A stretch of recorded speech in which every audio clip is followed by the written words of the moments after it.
Un tout grand merci pour votre fidélité. Merci d'être avec nous pour un nouveau programme Parole de vie. Au micro pour vous servir, le pasteur Walter Zanzen. Je vous invite à me suivre dans une lecture dans l'Évangile selon Luc au chapitre 9, à partir du verset 28. 8 jours environ s'écoulèrent après qu'il eut dit ces paroles, puis Jésus prit avec lui Pierre, Jean et Jacques, et il monta sur la montagne pour prier. Pendant qu'il priait, l'aspect de son visage changea. Son vêtement devint d'une éclatante blancheur. Voici que 2 hommes s'entretenaient avec lui, c'étaient Moïse et Élie, qui apparaissaient dans la gloire parlant de son départ qui allait s'accomplir à Jérusalem. Pierre et ses compagnons étaient accablés de sommeil, mais ils se tinrent éveillés et virent la gloire de Jésus et les 2 hommes qui étaient avec lui. Au moment où ces hommes se séparaient de Jésus, Pierre lui dit « Maître, il est bon que nous soyons ici. Dressons 3 tentes, une pour toi, une pour Moïse, une pour Élie. » Il ne savait ce qu'il disait.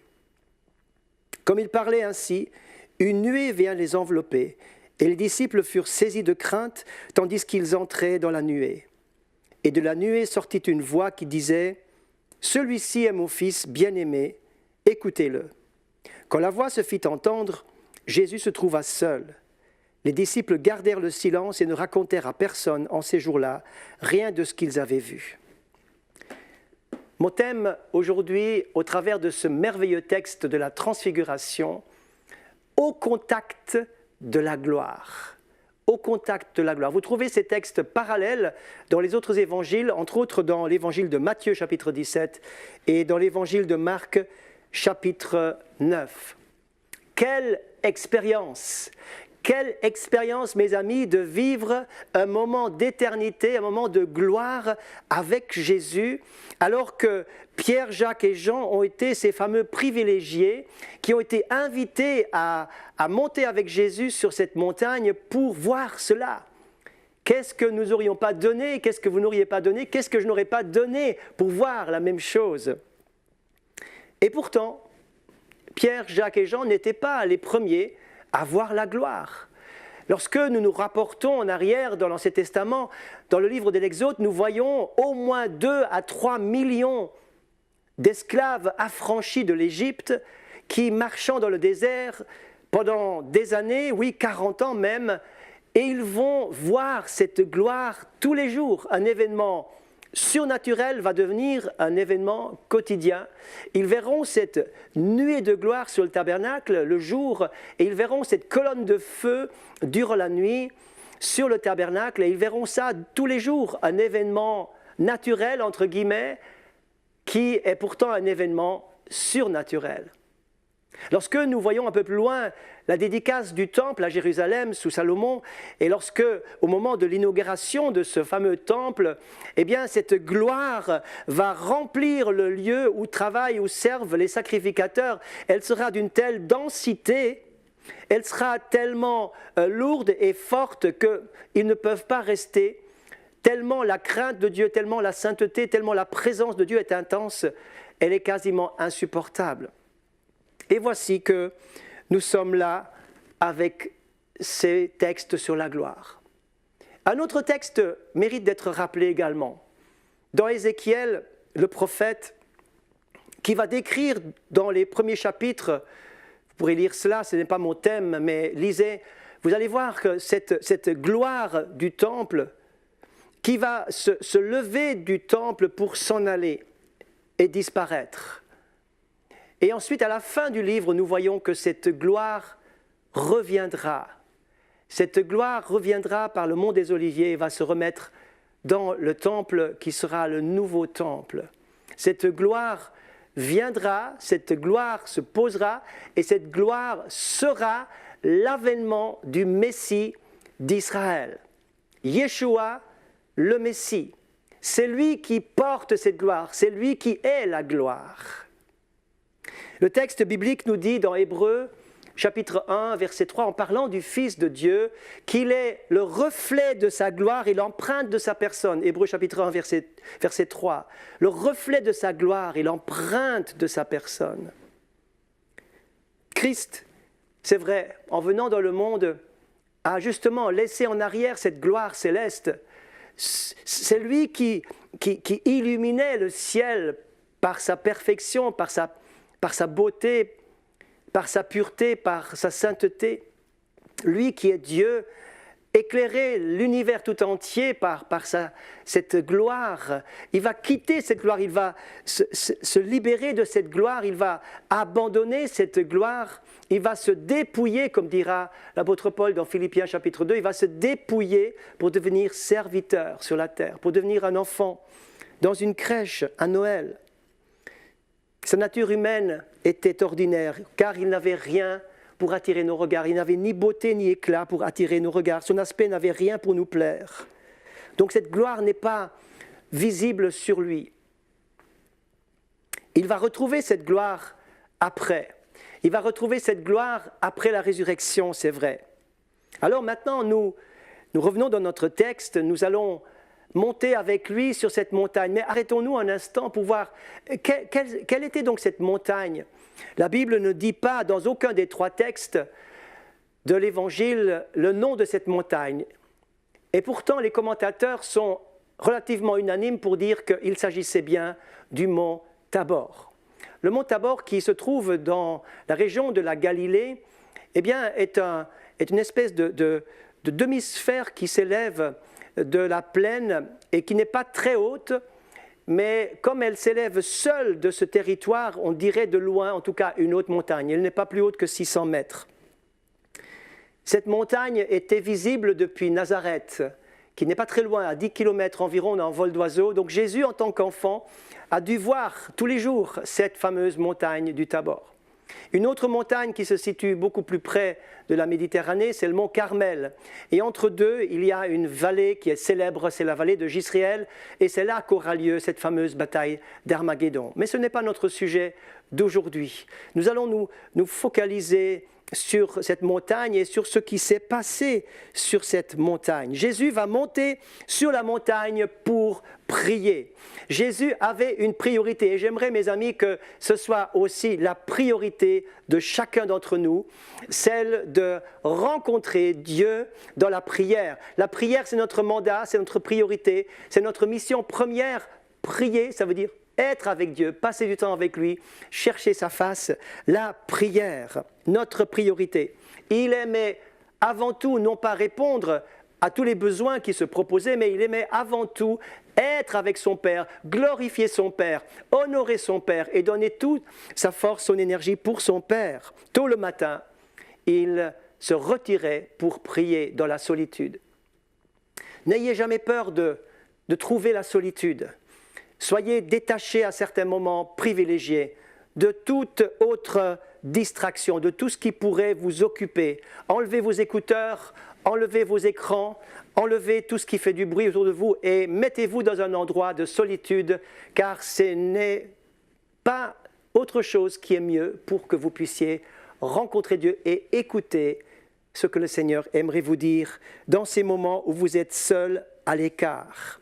Car voyez-vous, lorsque nous travaillons, c'est nous qui travaillons. Mais lorsque nous prions, c'est Dieu qui travaille.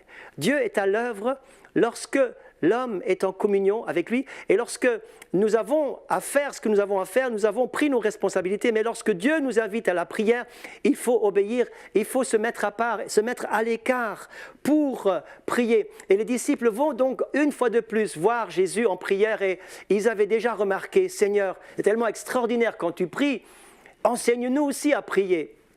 Enseigne-nous à prier. Et tout à coup, soudain, dans ce moment de prière, va être un moment de transfiguration, un moment surnaturel va apparaître. Avant de vous le détailler, j'aimerais juste vous laisser un peu le suspense et voir qui étaient ces 3 hommes qui ont été invités, ces 3 privilégiés qui ont été invités avec Jésus de monter sur ce mont Tabor, sur cette montagne. Pierre, Jacques et Jean. Nous les voyons à 3 reprises dans les Écritures être seuls avec Jésus. Jésus avait besoin d'un team, d'une équipe fidèle. Jésus avait besoin de quelques gars solides autour de lui qui l'ont bien souvent, il faut le dire, déçu. car lorsqu'à Gethsémane, il va prier pour mener cet ultime combat dans la prière et dans cette confrontation avec Satan, eh bien, il avait tellement besoin que ses amis prient avec lui. Mais les voilà endormis, accablés de fatigue, ils se sont tous endormis à plusieurs reprises. Ils ne pouvaient soutenir ce combat tellement titanesque. Et puis, nous les voyons également être invités spécialement au moment de la résurrection de la fille de Jaïrus, où ils vont monter dans cette chambre haute pour assister à cette résurrection. Ils doivent voir la puissance de Dieu. Et les voilà donc, pour la troisième fois, dans les Écritures, nous les voyons monter avec Jésus sur la montagne pour voir cette transfiguration. Lorsque vous lisez le texte qui précède, et c'est surtout l'évangile de Matthieu qui nous le dit, eh bien, juste avant de monter sur la montagne, il s'est passé quelque chose qui mérite d'être relevé. Car Pierre avait, dans Matthieu chapitre 16, fait une grande déclaration. Il avait dit « Tu es le Christ, le Fils du Dieu vivant ». Et puis, dans la foulée, il avait dit, lorsque Jésus va parler de sa mort, il dit « À Dieu ne plaise, ça ne t'arrivera pas ». Et Jésus va se retourner pour lui dire « Arrière de moi, Satan ». Et je vous laisse imaginer le froid qui s'est installé entre Jésus et Pierre, ce malaise, ce silence pesant qui s'est mis. Pierre a dit quelque chose.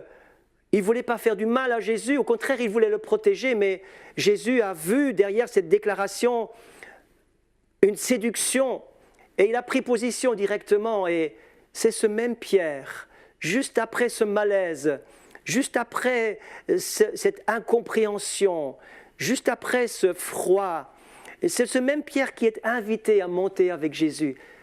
Non, Jésus ne l'a pas rejeté, il reste toujours son ami.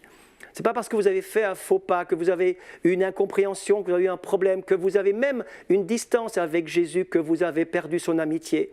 Il est toujours votre ami, il est aussi votre bon berger. Le texte nous dit qu'ils étaient tous les trois d'ailleurs accablés de fatigue. Bien sûr que gravir une petite montagne ou une grande montagne nécessite des efforts et engendre de la fatigue. Mais ici, il y avait plus que cela. Parce qu'ils étaient à la veille d'un événement spirituel de très grande intensité. Ils étaient à la veille de quelque chose qui avait un enjeu, qui les dépassait complètement. Et à la veille d'enjeux spirituels, parfois, il y a un accablement, il y a une fatigue, il y a une opposition, il y a des contradictions, il y a quelque chose qui résiste et cela engendre une fatigue. Une fatigue. Bien sûr, nous devons nous reposer. Bien sûr, il faut se reposer. Mais dites-moi, nous avons tous un ennemi commun qui s'appelle la fatigue et la paresse. Et ces choses doivent être confrontées. Ces choses doivent être repoussées. Il faut prendre le dessus sur cet ennemi commun qui est « je suis toujours fatigué ». Dès le matin, je suis fatigué. Mes amis, ce n'est pas normal. Nous devons vaincre ces choses et repousser toute forme de paresse qui nous empêche de vivre intensément les choses et qui nous empêche d'être vraiment là où Dieu nous veut. Et c'est parce qu'ils se sont tenus éveillés, nous dit le texte, s'étant tenus éveillés, ils virent la gloire de Jésus. S'ils avaient dormi, ils n'auraient rien vu du tout. Mais c'est parce qu'ils ont vaincu cet ennemi qui s'appelle la fatigue et même la paresse, eh bien, c'est parce qu'ils ont vaincu ces choses qu'ils ont aussi, bien sûr, pu recevoir les bénédictions qui s'en suivaient. Jésus va être maintenant transfiguré. Soudain, une nuée lumineuse les enveloppe. Soudain, c'est comme s'il y avait une nouvelle dimension qui apparaissait. Le monde disparaît, l'éternité arrive. Les ténèbres sont littéralement envahies par une lumière surnaturelle. Et ce monde physique fait place au monde à venir. Et le corps physique de Jésus deviendra pratiquement corps spirituel, transfiguré qu'il sera, montrant ainsi que Jésus est Dieu. La divinité de Jésus, sa sainteté, sa pureté est confirmée par le Père qui va faire entendre sa voix, mais aussi montrer ces choses au travers de cette fameuse transfiguration qui sera, il faut le dire, un encouragement dont Jésus avait besoin. Parce que Élie et Moïse, dont je vais vous parler dans quelques instants, qui vont apparaître, vont lui parler de son départ, vont lui rappeler qu'il va mourir à la croix, mais qu'il va aussi ressusciter et être enlevé au ciel. Car il est dit qu'ils vont lui parler de son départ et de son départ vers le ciel aussi. Donc Jésus va être encouragé par cette expérience lui-même, et ça mérite d'être souligné. Il va retrouver cette gloire qu'il avait avant son incarnation. Le temps s'est arrêté. Les disciples sont subjugués par ce qui leur arrive. Et cette gloire s'installe, une paix arrive, un bien-être les envahit. Tous les soucis, toutes les fatigues, tous les problèmes se sont évanouis, ils ne pensent plus à rien. Ils sont littéralement transportés au travers de cette expérience que vit Jésus. Ils sont transportés dans un monde où il n'y a plus de problèmes, où il n'y a plus de souffrance. Ils sont déjà consolés de toutes choses. Ils vivent ce moment d'éternité pour un instant. Et Pierre va dire, mais il faut rattraper ce moment, il faut capter ce moment, il faut fixer ce moment comme un espèce de photo-souvenir pour le livre d'or de leur ministère. Quel souvenir lorsque la gloire vient balayer toute chose. Mais vous voyez-vous, rien ne peut remplacer cette gloire éternelle. On cherche des gloires physiques, on cherche des gloires humaines, on peut essayer de faire tomber des paillettes, on peut essayer de relooker des choses, on peut avoir des belles expériences, remédier par quelques retouches des choses humaines pour en faire une gloire éphémère, mais rien ne remplacera jamais la gloire céleste. Mes amis, la gloire céleste ne doit pas être quelque chose de virtuel pour vous, ne doit pas être quelque chose qui est tellement loin, qui est tellement irréel, tellement bizarre, tellement peu concret que beaucoup de chrétiens ne s'intéressent pas. Et ce texte existe. Ce texte existe pour que nous ayons nous aussi soif et faim de la gloire de Dieu, de la véritable gloire, non pas d'un artifice, non pas de quelque chose qui essaye d'imiter une gloire, mais la vraie présence de Dieu, la véritable présence authentique, puissante et merveilleuse du Seigneur.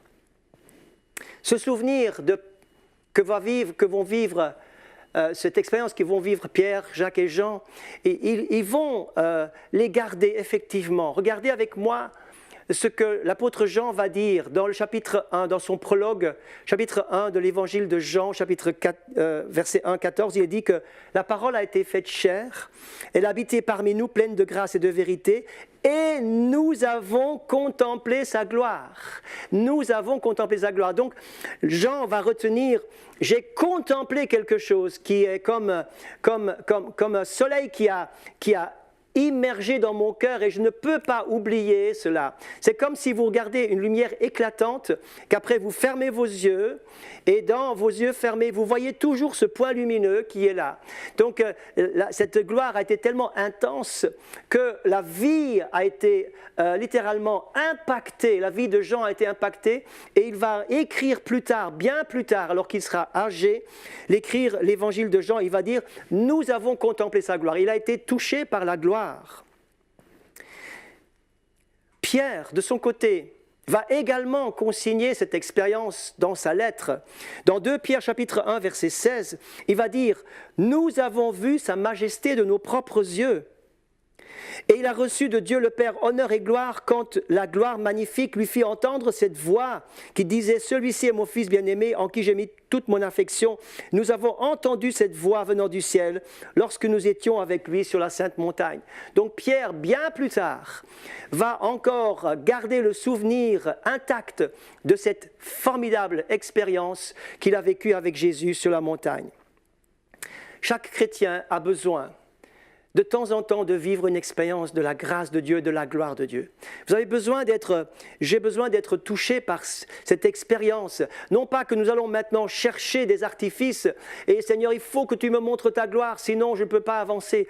Non, comme ça a été une surprise pour Pierre, Jacques et Jean, il faut que ce soit une surprise pour nous. Et Dieu aimerait vous faire cette surprise. Mais pour cela, vous devez vous tenir éveillé, vous devez marcher avec lui, vous devez monter avec lui, vous devez lui obéir, vous devez vous laisser attirer par lui. Vous devez en faire une priorité dans la vie de prière également, comme Pierre, Jacques et Jean avaient besoin d'apprendre ces choses. Parfois, nous sommes bénis dans un culte. Je me souviens de certains cultes où, littéralement, je ne pouvais plus prêcher, je ne pouvais plus dire davantage, tellement la présence de Dieu était là, j'avais la parole coupée. J'étais juste là avec mes frères et sœurs et toute l'église remplie de monde qui était là, subjugué par la présence de Dieu et s'imposer juste un calme, juste goûter à sa présence, juste être présent. Mes amis, combien ce genre d'expérience est marquante, une expérience qui vous façonne, une expérience qui vous laisse des traces merveilleuses. Parfois dans une conférence ou dans un moment de solitude, nous pouvons vivre comme d'une manière spontanée et non prévue la gloire du Seigneur, la gloire du Seigneur. Père, je veux que là où je suis, ceux que tu m'as donnés soient aussi avec moi, afin qu'ils voient ma gloire. Afin qu'il voie ma gloire. Le Seigneur voudrait que vous soyez touchés par la gloire, touchés par la gloire. Dieu voudrait de manière spéciale que vous ayez cette expérience. Pourquoi? N'oubliez pas que Pierre, Jacques et Jean vont être des apôtres qui auront besoin de toutes les grâces de Dieu pour être des témoins. Témoin veut dire martyr en grec. Et ils vont être martyrs, tous. Et ils vont confronter des choses difficiles, tous. Et ils vont même, d'après la suite du texte, redescendre de cette montagne et confronter des gens qui seront remplis de démons. Ils doivent confronter des combats durs. Et pour cela, ils avaient besoin de cette grâce particulière, d'avoir été encouragés dans leur foi par un attouchement de la gloire de Dieu.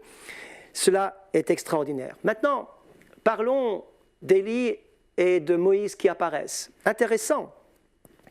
Ils sont connus comme deux monuments de l'Ancien Testament, des hommes qui avaient marqué leur temps, bien sûr, je ne vais pas entrer en détail, mais le premier message qui sort de ça, c'est que les morts sont vivants. Ça veut dire les morts qui sont dans la gloire, qui sont sauvés, ils sont bel et bien vivants. Moïse était mort depuis 1400 ans déjà.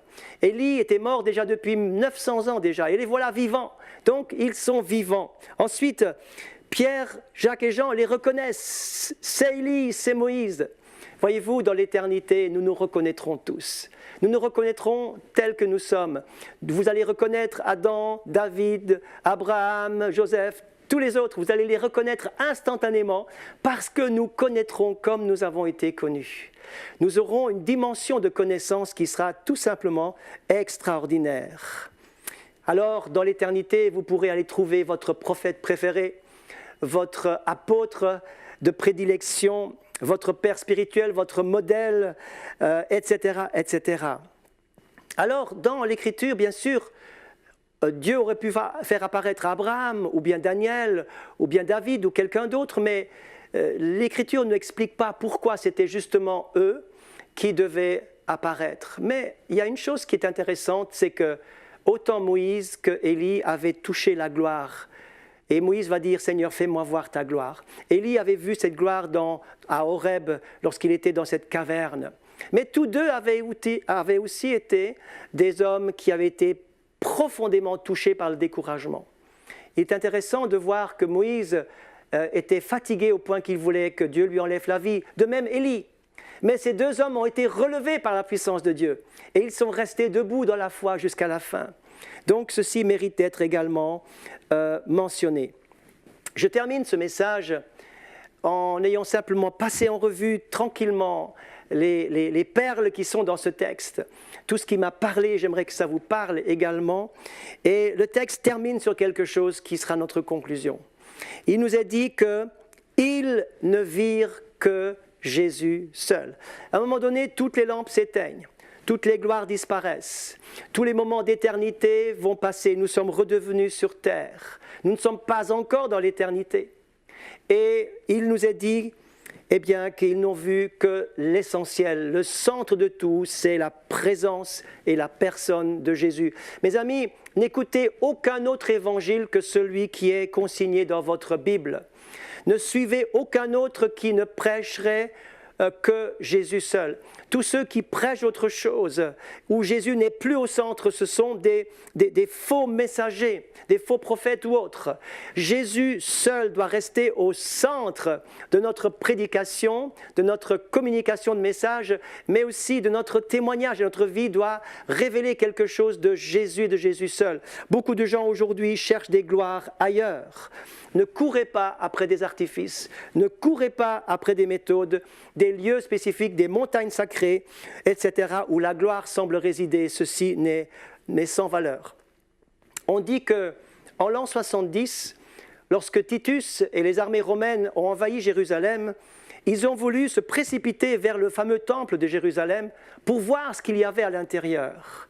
Et lorsqu'ils sont venus à l'intérieur du lieu saint, ils sont entrés dans le lieu très saint et ils ont certainement dit « mais ici, il doit se passer quelque chose de spécial ». Mais ce lieu était entièrement vide, nous dit le texte historique. Il n'y avait plus rien. La gloire ne se trouvait pas dans un lieu particulier. La gloire, elle est en Jésus. Et si vous êtes en Jésus, vous avez accès à la gloire. C'est sa présence qu'il faut rechercher. Je ne dis pas que les autres choses sont non malvenues ou ne sont pas nécessaires. Il faut, c'est vrai, des jolis locaux, il faut aussi un cadre accueillant pour une communauté, c'est vrai. Mais la présence de Jésus doit rester centrale. Mes amis, toutes les atmosphères que l'on peut produire ne vont pas transformer un cœur humain, mais la présence de Jésus va vous toucher et vous transformer lorsque vous êtes touché par la gloire. Lui seul doit rester, lui seul est l'ami fidèle, lui seul est votre sauveur, lui seul est votre Seigneur, lui seul est le bon berger qui prend soin de vous. Et il vous emmène aujourd'hui plus loin, plus haut avec lui, afin que vous aussi, vous soyez touchés par la gloire qui est en Jésus et que vous soyez pleinement encouragés pour les belles choses que Dieu a prévues pour vous, pour demain. Alors soyez bénis et un grand, chaleureux shalom à tous et à très bientôt.